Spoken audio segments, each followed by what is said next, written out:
Also would like to thank Vice Mayor Burfoot, the best spokesperson for Broad Creek and a huge supporter of this project from the very beginning. I have called Vice Mayor Burfoot on numerous occasions with updates and asked for help in taking this project a little further down the road. And every time I've called on him, he has always helped me and the Salvation Army. I really appreciate his spirit of cooperation and belief in how this project can transform this city and this region. Thank you, Anthony.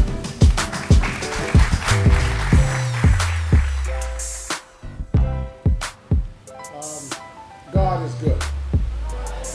Yes, He is. My role is somewhat different in terms of what I would talk about today. I'm going to take you on a journey as it relates to how we got here today. Some of you know how we got here. Some of you just know that there's a lot of work, a lot of people behind the scenes, and a lot of money that has been raised for this day to be truly realized. But it's a little more than that. I want to thank the advisory board. If the advisory board is here, would you please stand up? Please give these people a round of applause.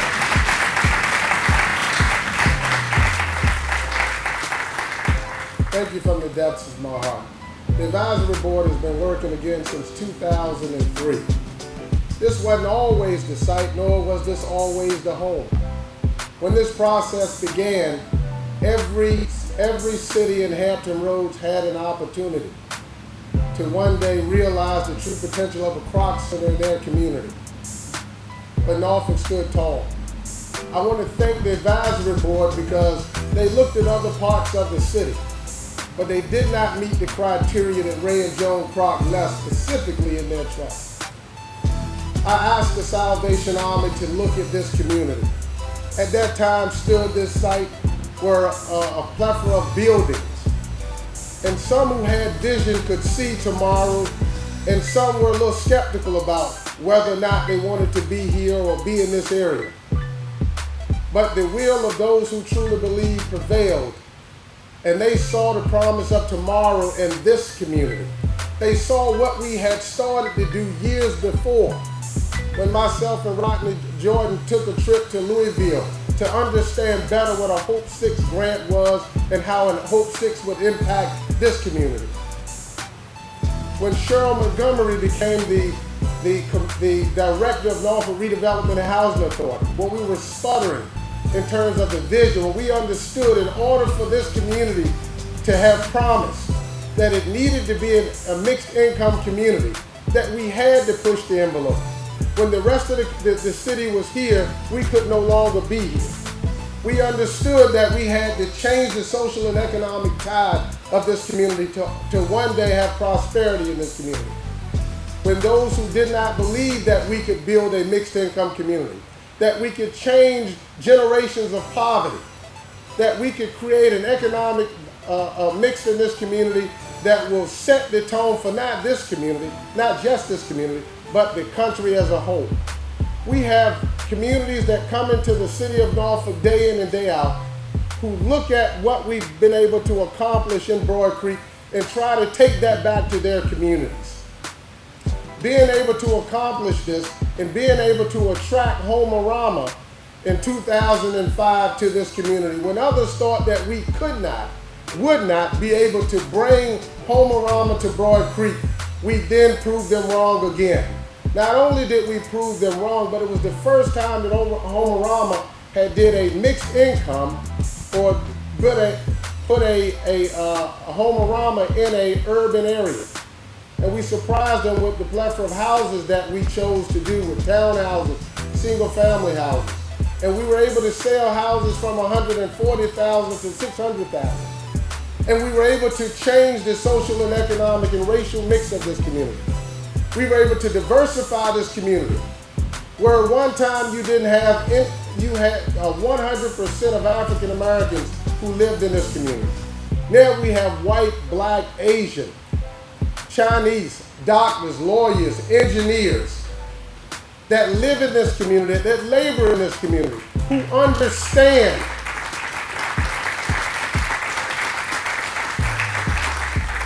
We didn't understand at that point the vision of Ray and Joe Kroc.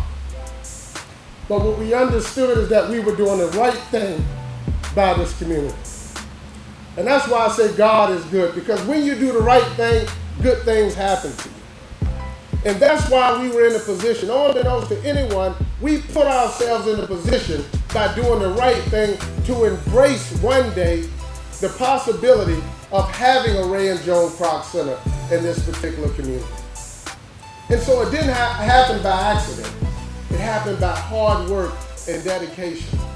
I had no idea that we would get to a point where we would need to raise $28 million. But in 2005 at the governor's ball, Paul Frame came running. I never saw him run that fast. He was a defensive back. I knew he could run. But he shared with me that Josh Darden, someone that I have always looked up to, but I didn't have the privilege to meet yet. He said that Josh wanted to take this on. To me, that spoke not just about the Kroc Center, but it spoke about the work that we had done in this community and the promise. See, people don't invest their dollars in an area that they don't see the possibilities of tomorrow in. So he was making an investment, not just in the Salvation Army, but an investment in this community and an investment in the citizens of the city of Norfolk. I want to thank you and your friends, all of you that are here today, who believe in this community, who believe in the promise of tomorrow in this community. Thank you. Thank you from the depths of my heart, Josh.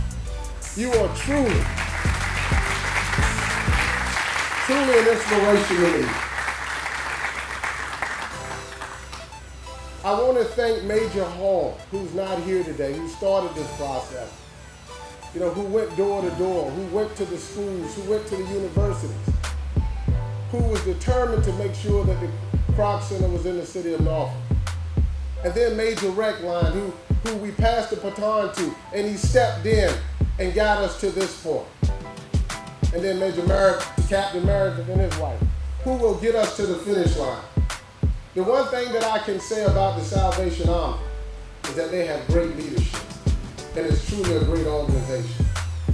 And what this facility will do, it will serve the mind, the body, and the spirit.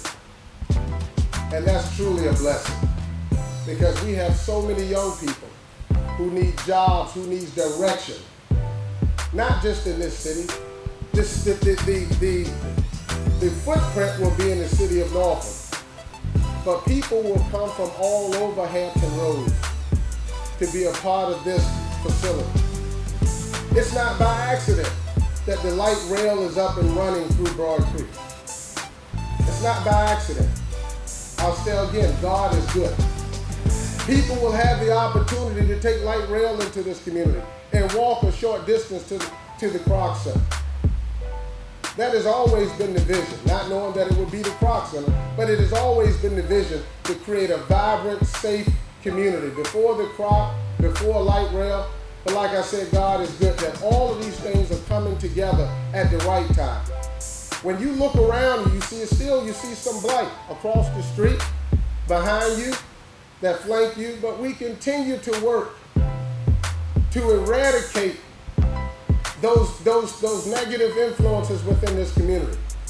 If you come back to this community in 10 years, you will not know it. It continues to change day in and day out. That's why I know that we're only here for a season, but while we're here, the goal has always been for me to leave this community a little better than I found it. And so thank all of you for what you've done. Thank you for what you continue to do.